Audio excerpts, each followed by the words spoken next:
Hello, good morning everybody. How are you? Fine? Okay. So आज हम एक नया वीडियो शुरू करने जा रहे हैं जो कि स्पेरिकल सिमेट्रिक चार्ज डिस्ट्रीब्यूशन का इलेक्ट्रिक फील्ड इंटेंसिटी और electric potential and potential energy आज निकालेंगे।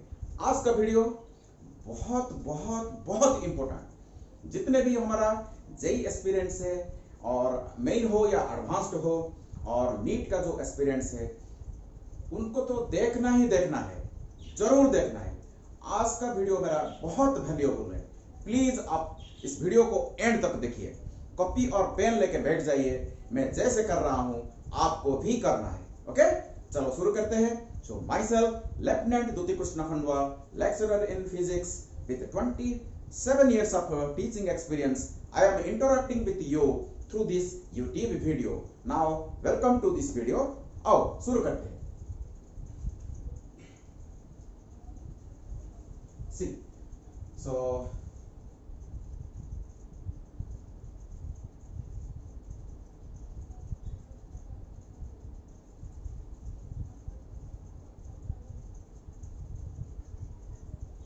spherical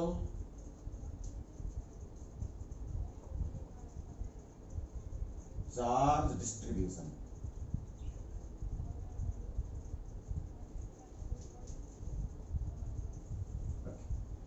ये जो स्फेरिकल चार्ज डिस्ट्रीब्यूशन है, हो सकता है ये कंडक्टिंग होगा,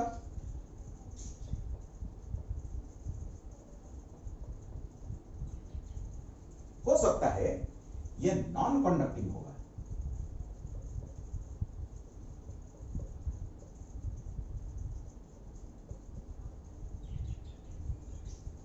सो मेरा स्फेरिकल चार्ज डिस्ट्रीब्यूशन कंडक्टिंग भी हो सकता है और नॉन कंडक्टिंग भी हो सकता है। और इसमें कंडक्टिंग में हमारा ये होलो बन सकता है, होलो कंडक्टिंग स्फीयर हो सकता है, और ये सॉलिड कंडक्टिंग स्फीयर भी हो सकता है। और ये हमारा नॉन कंडक्टिंग भी सॉलिड हो सकता है और होलो हो सकता है। होलो हो सकता है और सॉलिड भी हो सकता है। सो जितने भी हमारा स्फेरिकल चार्ज डिस्ट्रीब्यूशन है, स्फेरिकल चार्ज डिस्ट्रीब्यूशन को हम चार भाग में डिवाइड कर सकते हैं। एक होगा मेरा hollow conducting sphere, you see, hollow conducting sphere और होलो कंडक्टिंग चार्ज डिस्ट्रीब्यूशन। यह होगा मेरा सॉलिड कंडक्टिंग स्फीयर।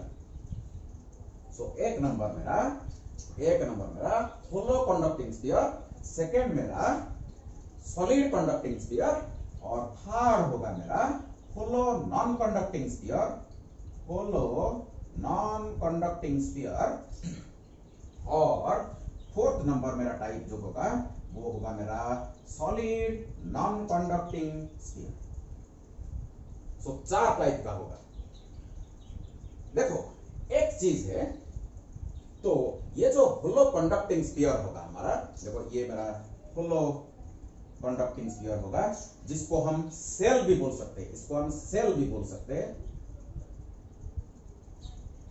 सेल भी बोल सकते हैं। इसके अंदर पूरा खाली है, ओनली सरफेस है। Okay, so spherical surface, hollow spherical surface. तो इसमें अगर हम चार्ज दे देंगे, पॉजिटिव हो या नेगेटिव हो, charge will reside on its surface, charge resides on its surface. Okay, अगर सॉलिड कंडक्टिंग स्फीयर होगा, अगर ये सॉलिड कंडक्टिंग स्फीयर होगा, ये देखो ये पूरा सॉलिड है हमारा, सॉलिड है। ओके, तो इसके अगर चार्ज दे देंगे इसको, तो चार्ज इधर भी सरफेस में ही रहेगा, सरफेस में ही चार्ज रहेगा। तो होलो नॉन कंडक्टिंग को अगर हम चार्ज दे देंगे, ये भी मेरा सेल है, नॉन कंडक्टिंग सेल मेरा, तो इसको अगर मैं चार्ज दे दूं, ये तो अंदर खाली है, तो खाली जगह में तो चार्ज रह नहीं सकता, so charge can not exist without mass. First class में हम डिस्कशन किए हैं। तो इसमें भी अगर चार्ज दे देंगे तो इसमें भी देखो सरफेस में ही चार्ज रहेगा, इसमें भी सरफेस में चार्ज रहेगा, लेकिन ये सॉलिड नॉन कंडक्टिंग स्फीयर थोड़ा सा अलग बिहेव करेगा। इसमें अगर हम चार्ज दे देंगे तो ये सपोज ये यूनिफॉर्मली डिस्ट्रीब्यूटेड चार्ज डिस्ट्रीब्यूशन है, जो चार्ज मेरा पूरा सेंटर से लेके चारों तरफ अंदर पूरा uniformly distributed solid non conducting sphere हम कंसीडर करेंगे। Uniformly distributed solid non conducting sphere हम डिस्कशन करेंगे, जिसका वॉल्यूम चार्ज डेंसिटी होगा रो, सो ये थोड़ा अलग होगा। लेकिन ये तीनों केस को देखो आप, ये तीनों केस, ये जो hollow conducting sphere and solid conducting sphere, hollow non conducting sphere, ये तीनों सेम टाइप बिहेव करेंगे। तो हम क्या करते हैं एक्चुअली, अगर अलग होता तो देखो इधर हम निकालते एक पॉइंट, देखो यहां सपोज ये मेरा सेंटर है, सपोज यहां एक पॉइंट है, इसको ओ ना देते हैं सेंटर को, यहां एक पॉइंट ए है और बाहर देखो पॉइंट एक बी है और सरफेस में पॉइंट एस है। ओके, सो यहां भी देखो सेंटर सपोज हो गया ओ, यहां एक पॉइंट हो गया ए, बाहर एक पॉइंट हो गया बी, सरफेस में एक पॉइंट हो गया सपोज एस। इधर भी देखो ये मेरा सेंटर ओ, यहां पॉइंट ए, यहां पॉइंट बी और यहां सरफेस में पॉइंट सपोज एस। यहां भी ये मेरा सेंटर ओ, यहां पॉइंट ए, बाहर पॉइंट बी और सरफेस में पॉइंट एस। तो मेरे को क्या क्या आज निकालना है, देखो यहां मैं ई ए निकालूंगा और ई बी निकालूंगा और ई सी भी निकालूंगा और भी ए भी निकालना है, ये भी बी भी निकालना है और भी सी भी निकालना है। यहां भी देखो वैसे है, यहां भी वैसे निकालना है, यहां भी वैसे निकालना है। तो कितना मेरे को कैलकुलेशन करना पड़ेगा, देखो यहां मेरा 3, यहां 3, 6। ओके, सो यहां का मेरा पोटेंशियल एनर्जी भी निकालना है, पोटेंशियल एनर्जी भी मैं निकालूंगा, कितना मेरे को चाहिए। तो देखो 3, 3, 6, 1, 7, तो 7 वेरिएबल को मेरे को निकालना है इधर। यहां भी देखो 7, यहां भी 7, यहां भी 7, तो 7 multiplied by 4 is equal to 28। so 28 मेरे को अननोन का वैल्यू निकालना है, 28 अननोन का वैल्यू मेरे को आज निकालना है। लेकिन एक बढ़िया चीज हो गया कि देखो ये जो hollow conducting, solid conducting and hollow non conducting, ये तीनों चार्ज डिस्ट्रीब्यूशन तो इक्वली बिहेव करते हैं, क्योंकि इसको चार्ज दो या इसको चार्ज दो या इसको चार्ज दो, चार्ज सरफेस में डिसाइड करता है, चार्ज सरफेस में रहता है, ये होलो हो या सॉलिड हो। ओके, तो इसीलिए ये तीनों का डेरिवेशन पूरा सेम है। तो कितना हो गया देखो, इसका तो पूरा सेम हो गया। तो 3, 3, 6, 1, 7, इसका 3, 3, 6, 1, 7, तो कितना निकालना है हमको, 14 वेरिएबल। तो 14 अननोन वेरिएबल का आज हम डिस्कशन करेंगे। देखते हैं वीडियो कितना लंबा होता है, अगर ज्यादा लंबा होगा तो थोड़ा सा सेकंड वीडियो इसको बनाएंगे, नहीं तो अगर हो सकता है तो इस आज की एक वीडियो में मैं कोशिश कर रहा हूं कंप्लीट करने के लिए। चलो देखते हैं। तो अभी तक क्लियर है आपका, तो इस तीनों को हाईलाइट करते हैं।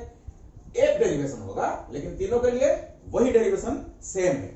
चलो, तो होलो कंडक्टिंग, तो अभी मेरा डेरिवेशन होगा किसके लिए, hollow conducting sphere, solid conducting sphere and hollow non conducting sphere, hollow non conducting sphere.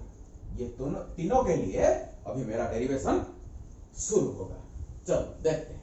सो बाद में इसको करते हैं, इसको थोड़ा सा अलग करते हैं, लेकिन इन तीनों का तो डेरिवेशन सेम है, because charge resides on the surface.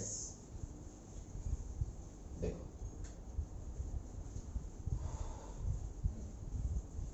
तो पहले हम एक नंबर में देखो, सपोज ये मेरा इन तीनों में से कोई भी ले लो, ये सपोज मेरा सरफेस है, स्फेरिकल सरफेस, सॉलिड हो सकता है और होलो भी हो सकता है, कंडक्टिंग हो सकता है, लेकिन नॉन कंडक्टिंग होगा तो ये सॉलिड नहीं होगा।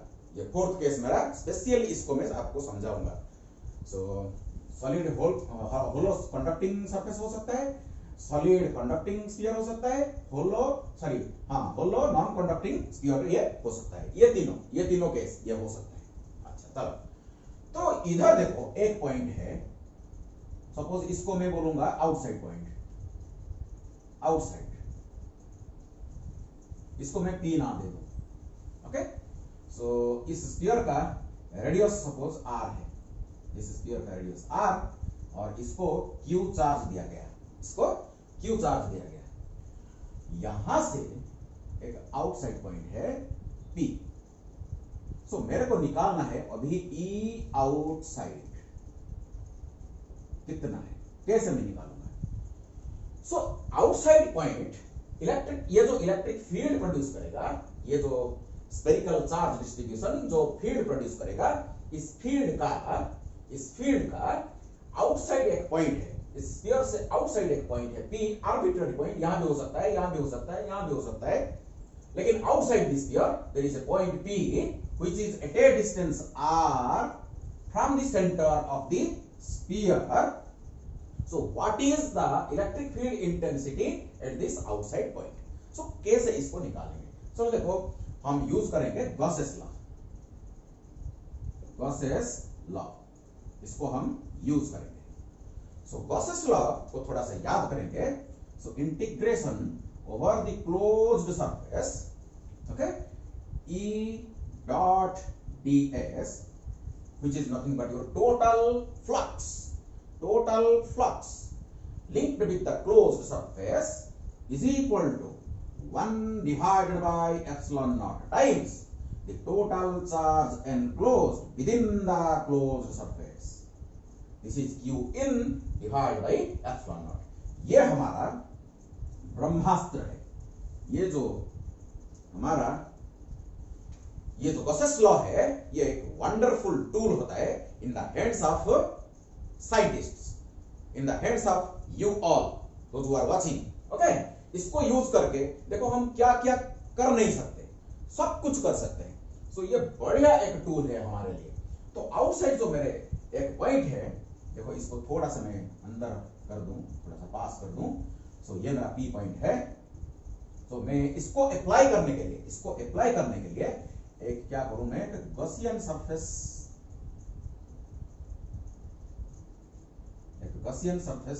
तैयार करूंगा। This is my spherical Gaussian surface, this is my spherical Gaussian surface where E is taken to be constant. यहां हर पॉइंट में E मेरा कांस्टेंट है। ओके, चलो इस लॉ को अप्लाई करते हैं। चलो आओ। तो integration over the closed surface E dot ds is equal to Q in divided by epsilon naught. चलो देखो, सो दिस इंप्लाइज, इसको ओपन करो, E ds cos 0 डिग्री। देखो कहीं भी आप अगर एक सरफेस चूज करोगे ds, ये तो आउटवर्ड नॉर्मल होगा, ये ds मेरा आउटवर्ड नॉर्मल होगा, एंड E का डायरेक्शन भी रेडियल होगा, रेडियल। ओके, सो E का डायरेक्शन भी उधर ही होगा। So theta is equal to 0 degree. तो E dot ds is equal to E ds cos theta, cos 0, so becomes 1, so is equal to Q in। देखो ये जो मेरा गॉसियन सरफेस है, ये जो closed Gaussian surface, it is a spherical surface. Okay, Gaussian surface. इसके अंदर देखो कितना चार्ज है, क्यू चार्ज है। इस स्फीयर को जितना चार्ज दिया गया वही चार्ज इस गॉसियन सरफेस के अंदर है। सो इसीलिए मेरा क्यू इन है, Q the charge on the surface of the sphere divided by epsilon naught. So this implies E is constant quantity, E is constant on the surface. I have taken it out. Integration over ds over the closed surface is equal to Q divided by epsilon naught. So this implies E, this is integration over ds, the total surface, the whole surface, which is nothing but your 4 pi r square. This is UC, this is the radius r, small r. So it is 4 pi r square, it is the total surface area 4 pi r square is equal to Q divided by epsilon naught. So this implies E is equal to, इसको उधर लेते हैं तो देखो 1 divided by 4 pi epsilon naught Q divided by r square बन गया है। इसको हम ऐसे लिख सकते हैं E out outside point is equal to, इसको के लिखते हैं, इसको बार बार लिखना पड़ेगा इसीलिए इसको के लिखते हैं, K Q divide by r square. That means E out is inversely proportional to r square. एक बढ़िया कंक्लूजन देखो, एक important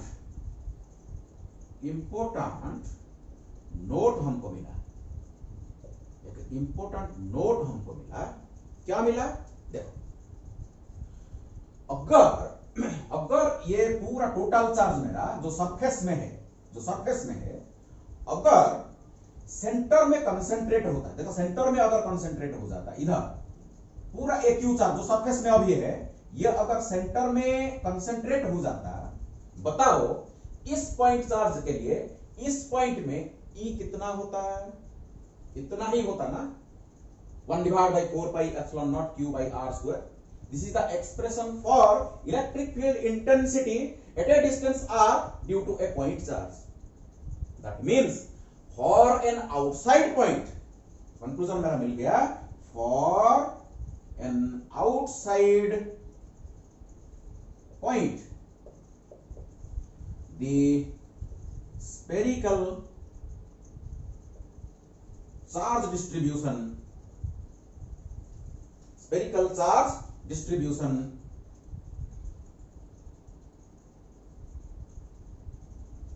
behaves like a point charge.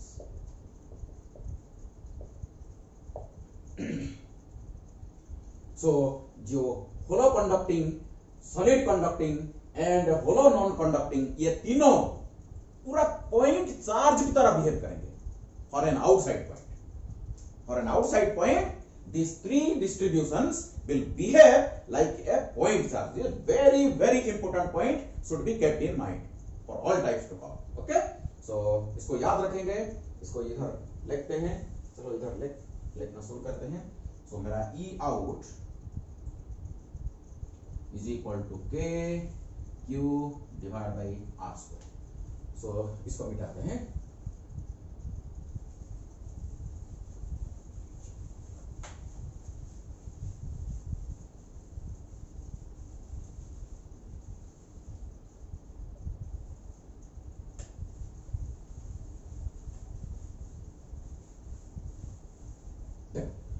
अगर ये मेरा सरफेस है, ये मेरा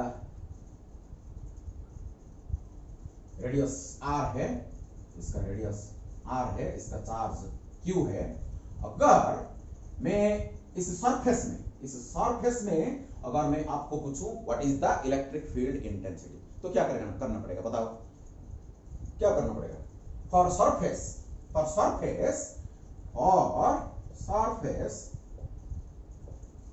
R is equal to R, तो इधर सब्स्टिट्यूट कर देंगे, तो फॉर द सरफेस इधर लिख सकते हैं हम E and the surface is equal to K Q divided by R square.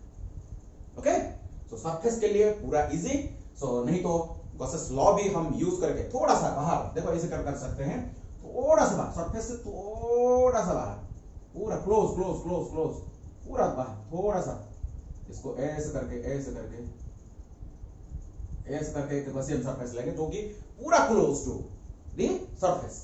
Again इसको हम यूज कर सकते हैं, E dot ds is equal to Q in divide by epsilon not.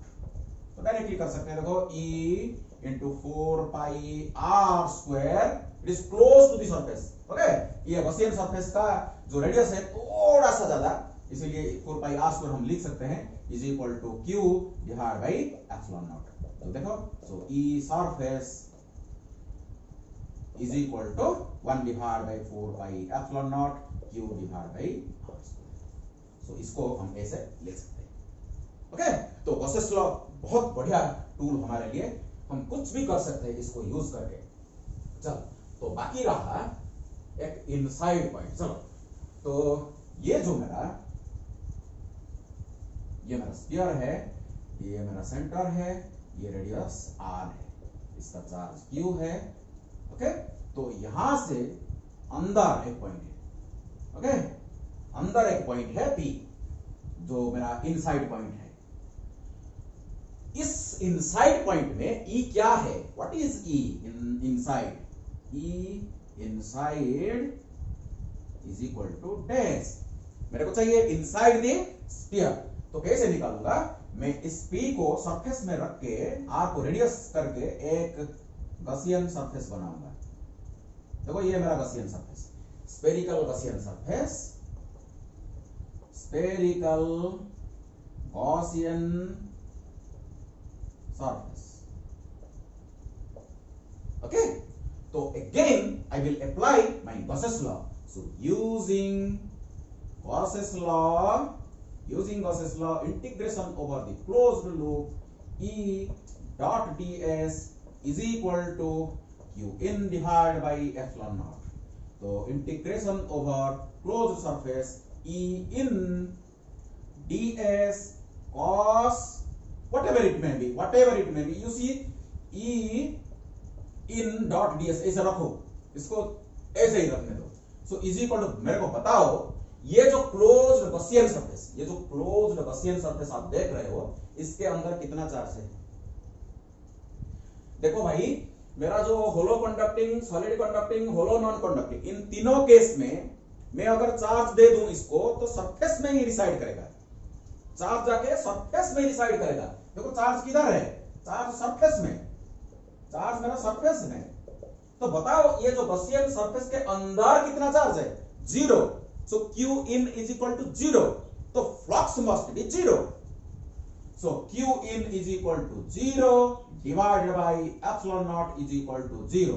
So it's now very obvious, this implies E in is equal to 0. So E in is equal to 0. ये surface तो 0 नहीं है मेरा, ये तो 4 pi small r square है, 4 pi small r square total surface. Okay, तो E in is equal to 0। तो मेरा आंसर मिल गया। सो ये मेरा 0 है, ठीक है। तो सेंटर से लेके पूरा सरफेस तक, जस्ट सरफेस के अंदर तक मेरा वैल्यू 0 है, और on the surface it is kq divide by r square, and outside the surface it is kq divide by small r square. Clear? चलो, इसको ग्राफिकली रिप्रेजेंट करते हैं ताकि जो कंसेप्ट और भी मजबूत हो जाएगा। पूरा इसको याद रखना है। देखो, ये मेरा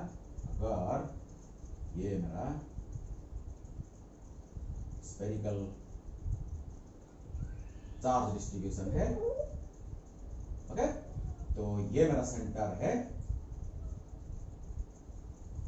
इसको ग्राफिकली अगर प्लॉट करेंगे, इधर लेंगे R, ओके, सेंटर O से ये मेरा R, और इधर मैं प्लॉट करूंगा, इधर ऐसे भी दिखा सकता हूं, ये मेरा E है।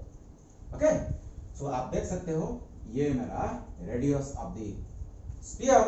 So radius of the sphere से अगर एक परपेंडिकुलर इधर में प्लॉट कर दूं, ड्रॉप कर दूं, तो यहां मेरा R is equal to R। देख सकते हो, इधर मेरा r is equal to r। तो देखो inside is equal to 0 up to surface, up to close to surface it is 0। मैं अगर इसको रेड पेन में दिखा दूं आपको,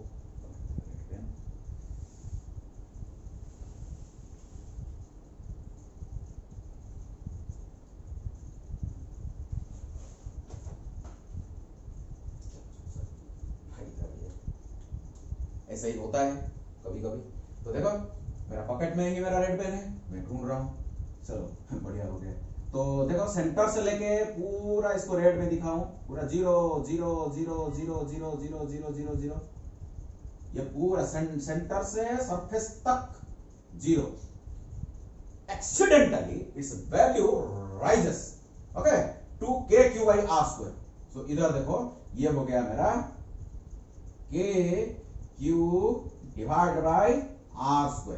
सो E सरफेस, ये सरफेस का वैल्यू ओके। तो ऐसे इसको प्लॉट कर दूं, इसको ऐसे दिखाना है। तो यहां से जब आउटसाइड चले जाएंगे तो इनवर्सली प्रोपोर्शनल टू r², तो ऐसे डिक्रीज करेगा, इंफिनिटी जाके 0 होगा। तो E is inversely proportional to r²। So ये मेरा ग्राफ है। देखो सेंटर में 0, सेंटर से सरफेस की जस्ट अंदर तक ये 0 ही रहेगा, 0। देखो मेरा रेड जो लाइन को देख रहे हैं ना, वही मेरा कर्व है, ये मेरा 0 यहां तक 0 है। लेकिन सरफेस में accidentally it rises to KQ divide by r², then it decreases with r², inversely proportional to r²। Clear? कोई शक है इसमें? कोई शक है इसमें? नहीं? चलो तो आगे बढ़ते हैं, एक काम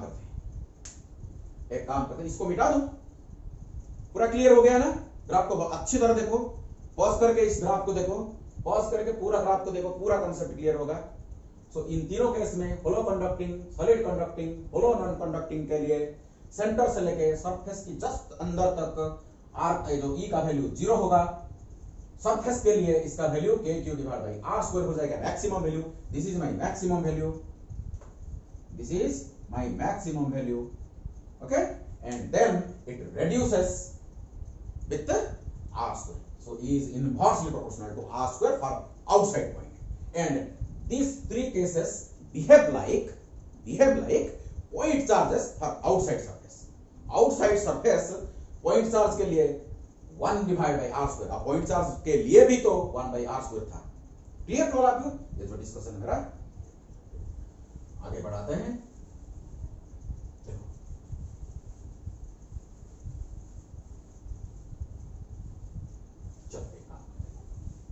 अभी इन तीनों केस के लिए पोटेंशियल निकालते हैं। अभी क्या निकालते थे?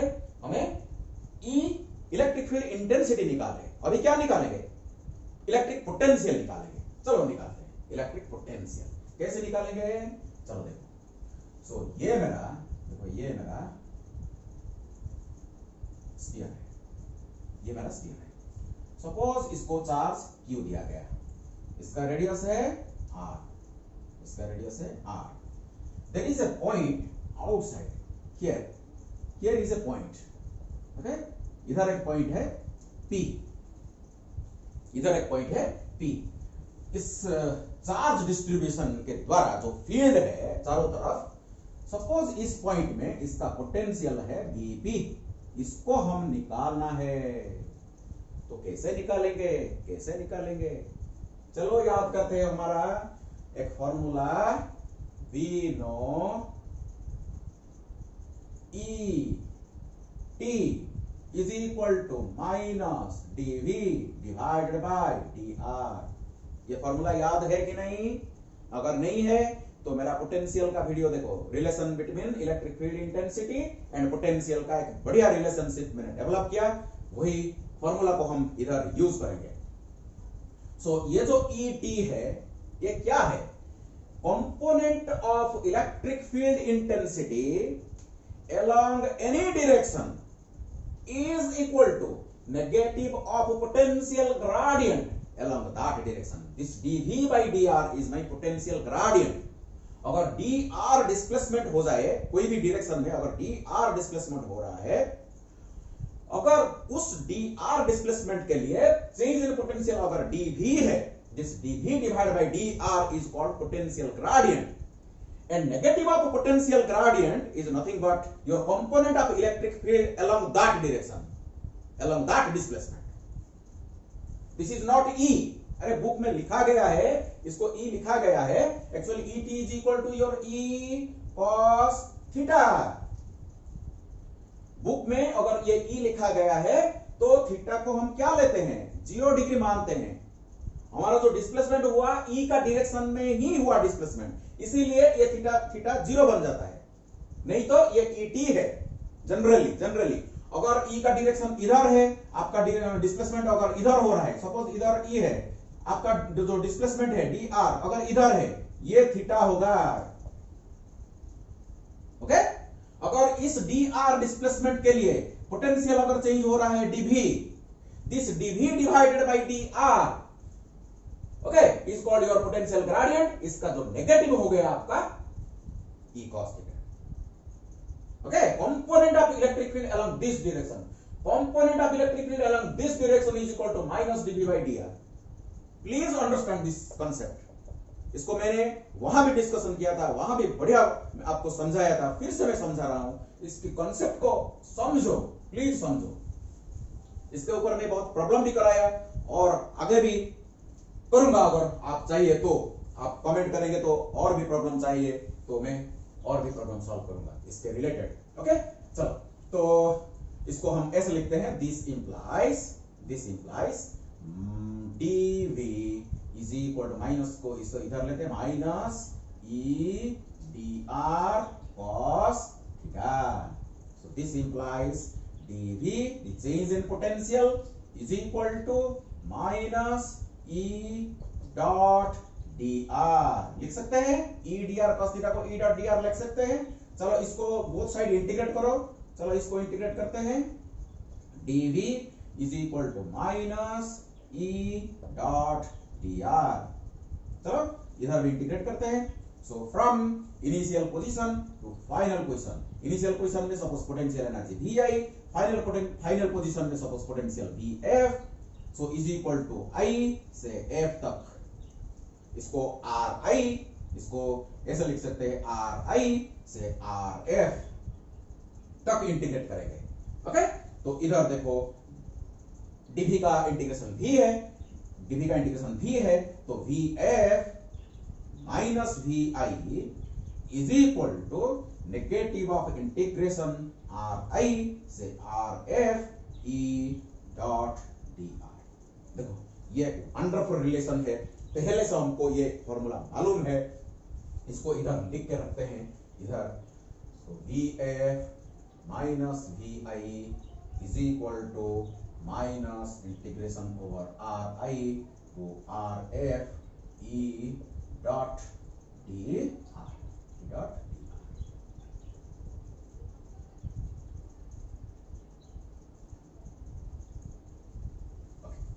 सो ये मेरा यूजफुल फॉर्मूला मेरा, इसको हम यूज करेंगे. इसको मैं उधर लिख दिया. इसको फिर से देखो मैं कैसे किया. मैं इस फॉर्मूला को इधर लिख रहा हूं. मैं इसको यूज करके जो भी आपको चाहिए, आपको क्या चाहिए बताओ, क्या चाहिए.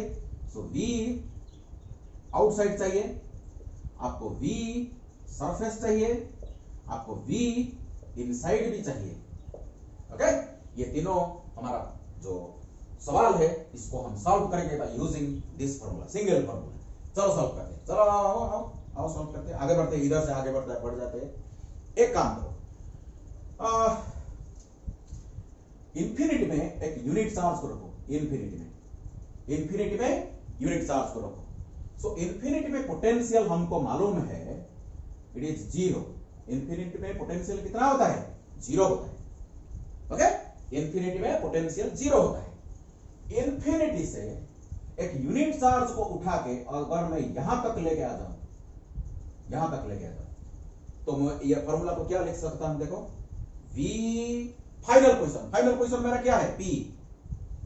फाइनल पोजीशन मेरा क्या है P minus V initial position मेरा क्या है infinity is equal to minus integration from initial position क्या है मेरा इन्फिनिटी, फाइनल पोजीशन मेरा क्या है ये R है, ये जो डिस्टेंस मेरा R है, this point P is at a distance R from the center of this spherical charge distribution. So this is my R E dr cos 0 मैं डिस्प्लेसमेंट क्या कराऊंगा along the direction of field कराऊंगा, along the direction of the field में कराऊंगा तो cos 0 बन जाएगा ये, तो cos 0 becomes 1। तो आगे बढ़ते हैं।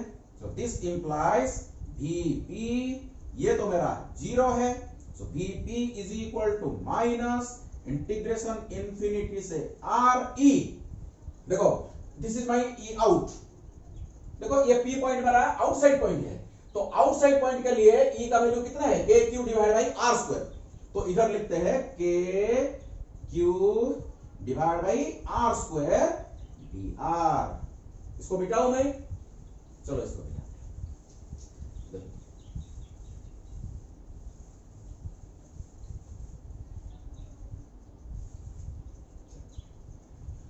तो चलो इंटीग्रेट करो, ये सिंपल मैथमेटिक्स हो गया अभी।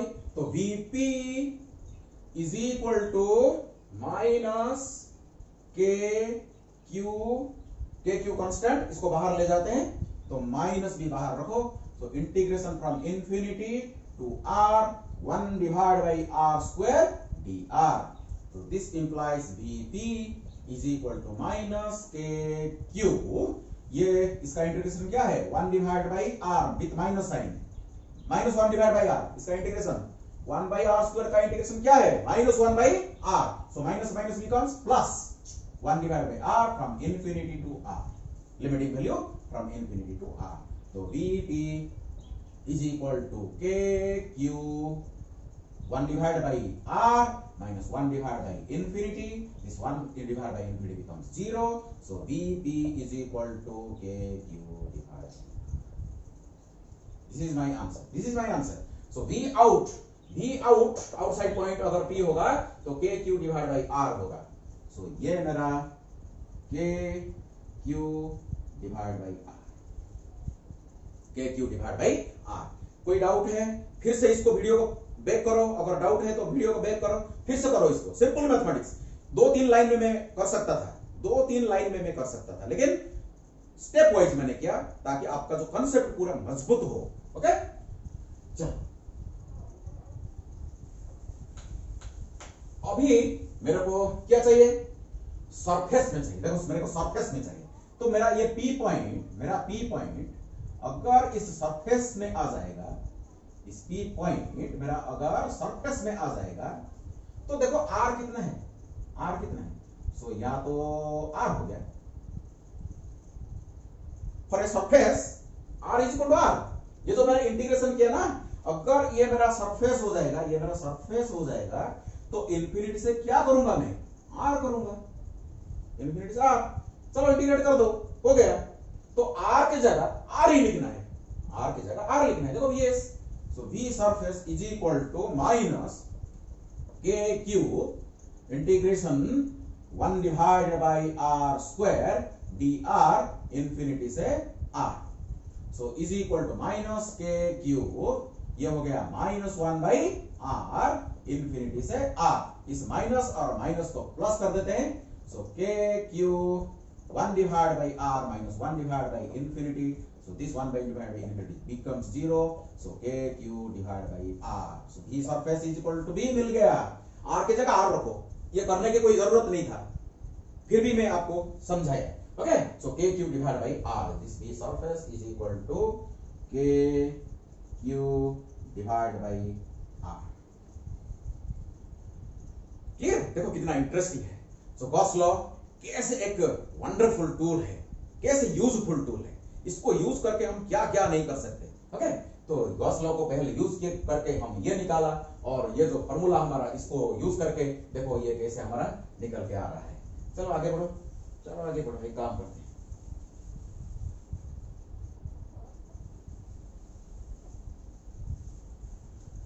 तो अगर एक पॉइंट मेरा अंदर होगा, एक पॉइंट मेरा अंदर होगा, सो यहां मेरा एक पॉइंट है, यहां मेरा एक पॉइंट है, ये मेरा पी पॉइंट है, दिस इज डिस्टेंस आर, ये तो डिस्टेंस है मेरा आर। सो इनसाइड एक पॉइंट है, अंदर अंदर एक पॉइंट है मेरा पी।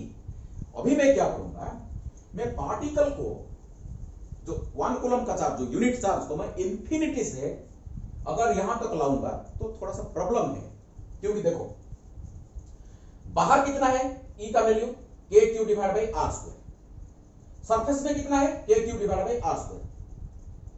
लेकिन जब सरफेस से थोड़ा सा अंदर घुसूंगा तो इंस्टेंटली ये जीरो हो जाएगा ना, इंस्टेंटली ये जीरो हो जाएगा। तो जो फंक्शन है वो कंटिन्यूअस नहीं है। अगर फंक्शन कंटिन्यूअस नहीं है तो हम इंटीग्रेशन कैसे करेंगे, कर नहीं सकते। इसीलिए मैं क्या करूंगा, 1 कूलम यूनिट चार्ज को मैं जस्ट अंदर रखूंगा, यहां, ओके, यहां रखूंगा, ये सरफेस के पास, आसपास, सरफेस में, सरफेस का आसपास मैंने रखूंगा, और यहां से यहां तक लाऊंगा डिस्प्लेसमेंट करके। चलो इसको यूज करो। So VF minus VI is equal to integration from surface, that means from R to R as a displacement, just अंदर, इसको R ले सकते हैं हम। तो E dot dr, line integral, इसको लाइन इंटीग्रल बोलते हैं, इसको लाइन इंटीग्रल बोलते हैं, line integral of electric field intensity. So चलो, सो दिस इंप्लाइज V, ये V फाइनल क्या है, V final means V inside, ये जो पॉइंट है ना, ये मेरा इनसाइड पॉइंट है ना, P पॉइंट क्या है मेरा इनसाइड पॉइंट है। तो V inside minus V initial, V initial means V surface, V initial, just initial point मेरा क्या है, जस्ट सरफेस के आसपास, तो V सरफेस अप्रोक्सीमेटली इसको मैं ले सकता हूं is equal to integration over R से R, एंड इनसाइड के लिए E इज इक्वल टू क्या है, देखो 0, ये तो मेरा 0 है, 0 डॉट dr। तो राइट साइड क्या बन गया मेरा, सो देखो, so V in minus V surface is equal to 0। So this implies V in is equal to V surface. But we know what is V surface. V surface देखो हमको मालूम है KQ divided by R. So is equal to KQ divided by R. ये देखो बहुत interesting point है। Surface में potential जितना होगा, यहां भी वही वैल्यू, यहां भी वही वैल्यू, यहां भी वही, पूरा कांस्टेंट है। ये जो तीनों केस में, होलो कंडक्टिंग, सॉलिड कंडक्टिंग, होलो नॉन कंडक्टिंग के लिए, इनसाइड पॉइंट के लिए, कोई भी इनसाइड पॉइंट लो, इधर इधर इधर इधर कोई भी पॉइंट लो, इसका वैल्यू सरफेस के जो वैल्यू पोटेंशियल का उतना ही होगा। V in for all points is equal to V surface. Surface में KQ by R, इनसाइड कोई भी पॉइंट में KQ by R, so V inside is equal to KQ divided by R। Clear? चलो इसको graphically दिखाते हैं, कैसे graphically पूरा रिप्रेजेंट करते हैं, ताकि और भी कंसेप्ट देखो मजबूत हो जाएगा। देखो देखो चलो देखो, ये मेरा स्फीयर है, ये मेरा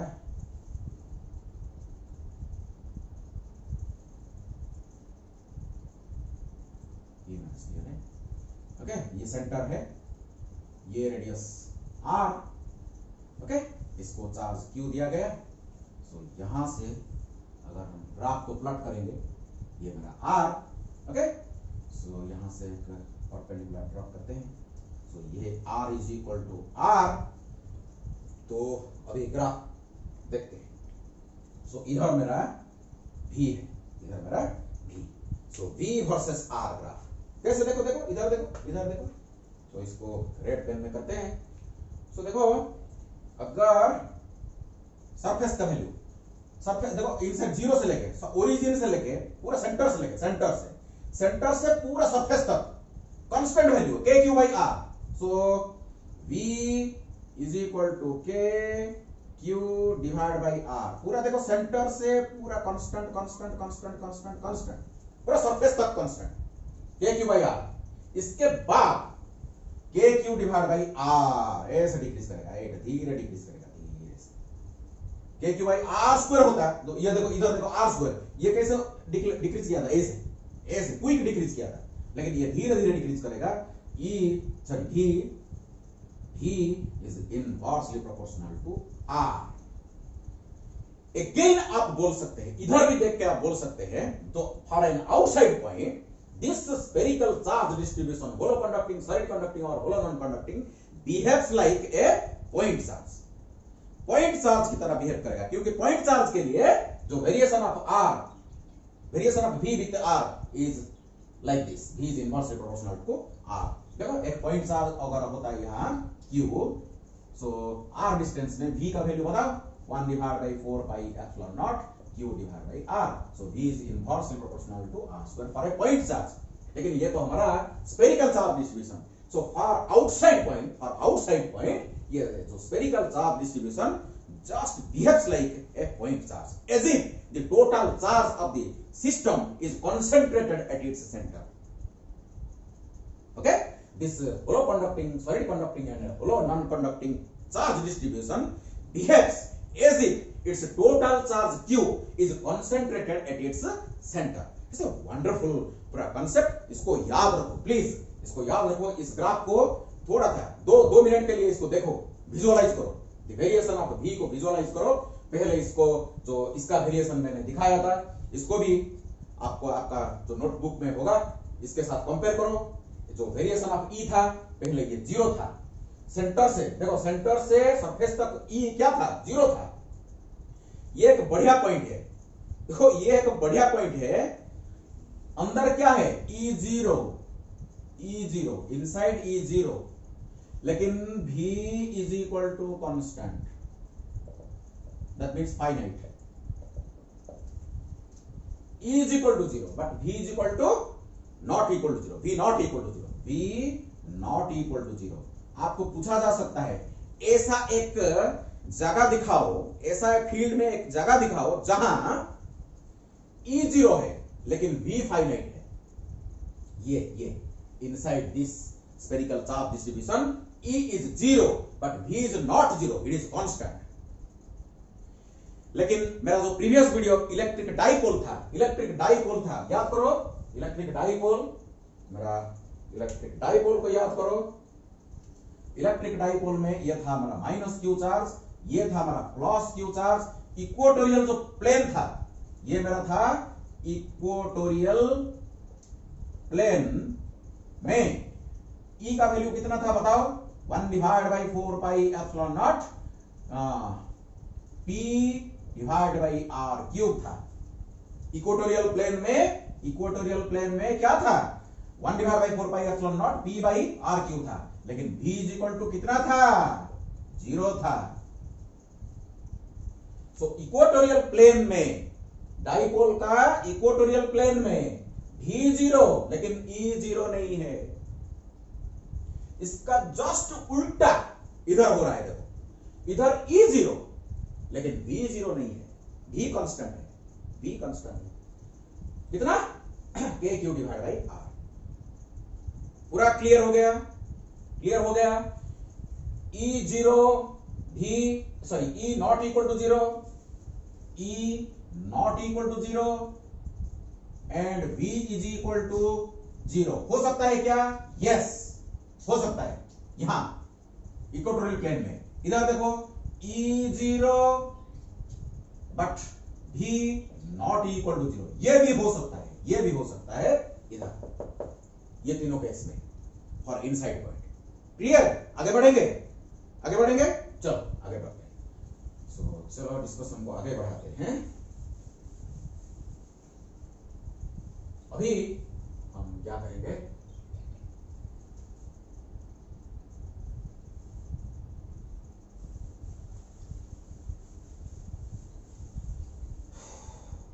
तो ये जो एक्सप्रेशन आप देख सकते हैं, 3 6 हो गया, बाकी क्या रहा, पोटेंशियल, इलेक्ट्रिक पोटेंशियल एनर्जी कितना है इसको निकालना है। इलेक्ट्रिक पोटेंशियल एनर्जी कितना है इसको हमको निकालना है। तो कैसे निकालेंगे, आओ देखो। यहां देखो, ये मेरा स्फीयर है, ये तीनों केस है, ये मेरा टोटल चार्ज Q है, इसको दिया गया Q चार्ज दिया गया। कॉन्सेप्ट को अच्छी तरह समझो, मैं क्या बोल रहा हूं, सुनो अच्छी तरह। देखो पहले ये जो टोटल चार्ज Q, ये जो टोटल चार्ज Q इन्फिनिटी में था, इन्फिनिटी में टोटल चार्ज Q है, इन्फिनिटी में टोटल चार्ज Q है। मैं क्या करूंगा, देखो थोड़ा सा चार्ज यहां से लेके आके यहां इसको दे दो, और थोड़ा सा चार्ज दे दो, और थोड़ा सा चार्ज दे दो। देखो the charge which is already on the body and the charge which is now going to be given to this body, there will be a force of repulsion। क्या बोल रहा हूं, समझ रहे हो? जो charge already stored on this body and the charge which is to be given, अगर देखो मैं इसको इसको चार्ज दे रहा हूं इन्फिनिट से उठा के यहां दे रहा हूं, तो at an instant the total charge on this body is found to be Q, total charge on this body is found to be Q।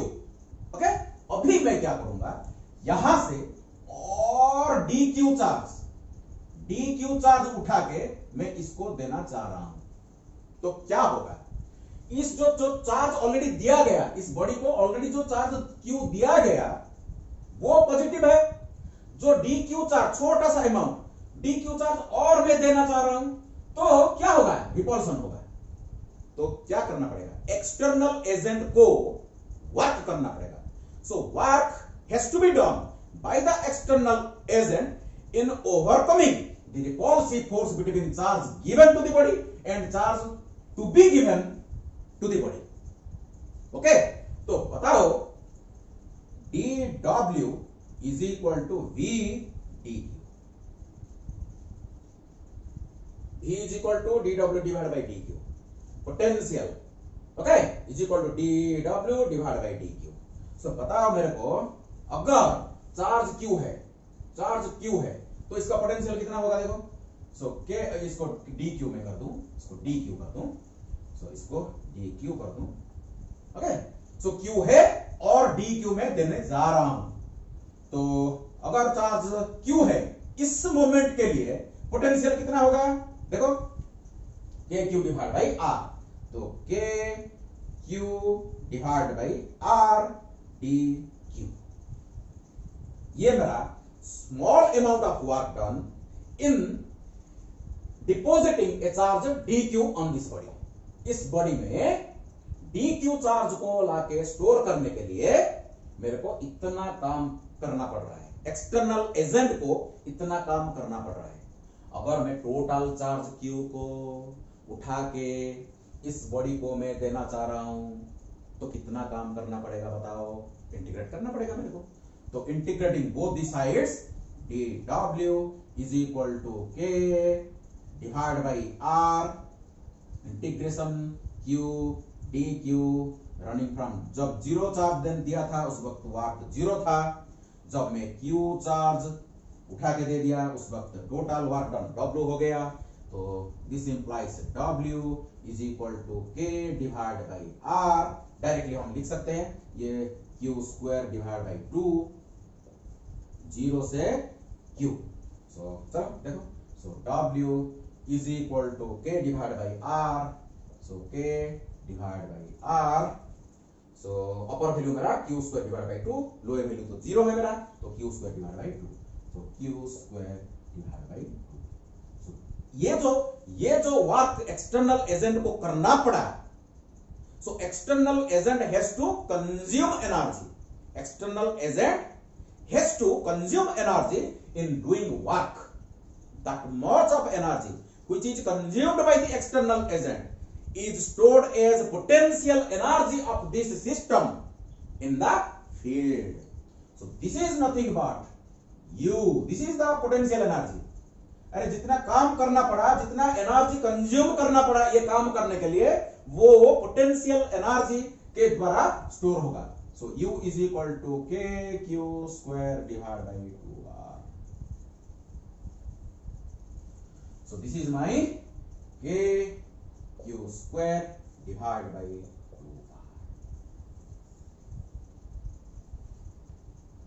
देखो फिर से देखो डेरिवेशन को देखो, ये मेरा नंबर 1 फॉर्मूला, ये नंबर 2 फॉर्मूला, ये 3, 4, 5, 6, ये मेरा 7 नंबर 7। ठीक है, कितना फॉर्मूला मेरे को डेरिवेशन करना चाहिए? 14 फॉर्मूला, 14। ओके, 14 वेरिएबल मेरा था, अननोन था, 7 हो गया इन तीनों के लिए। बाकी क्या रहा? Non conducting solid non conducting sphere के लिए हमको फिर से ये सब निकालना पड़ेगा, लेकिन वो थोड़ा डेरिवेशन अलग है। सो शायद वीडियो लंबा हो जाएगा, इसीलिए मैं यहां डिस्कशन को मैं बंद कर रहा हूं। इसको पहले आप करो, फिर से मेरा नेक्स्ट वीडियो को देखो। नेक्स्ट वीडियो में मैं सॉलिड नॉन कंडक्टिंग स्फीयर के लिए ये जो E out, E surface, E inside, V out, V surface, V inside and U for potential energy निकालूंगा। देखो ये जो पोटेंशियल एनर्जी, एक सवाल बन सकता है, ये जो पोटेंशियल एनर्जी, ये जो सिस्टम का, देखो ये जो सिस्टम का पोटेंशियल एनर्जी यू है, वो पोटेंशियल एनर्जी जो इलेक्ट्रिक पोटेंशियल एनर्जी कहां होगा, कहां, किधर होगा? जहां फील्ड होगा। इलेक्ट्रिक फील्ड में आपका जो ये पोटेंशियल एनर्जी स्टोर होके रहेगा। बताओ इलेक्ट्रिक फील्ड कहां है? देखो इसको हम क्यू चार्ज दे दिया अभी, plus plus plus plus plus, देखो प्लस, ये जो total charge is distributed on the surface. So यहां से आपका जो देखो ये फील्ड है, ये इलेक्ट्रिक फील्ड है मेरा। ये जो इलेक्ट्रिक फील्ड है, it extends up to infinity, it extends up to infinity तक ये पूरा स्प्रेड करके रहेगा। ये पूरा जो फील्ड हमारा, यहां फील्ड कितना है? E is equal to 0।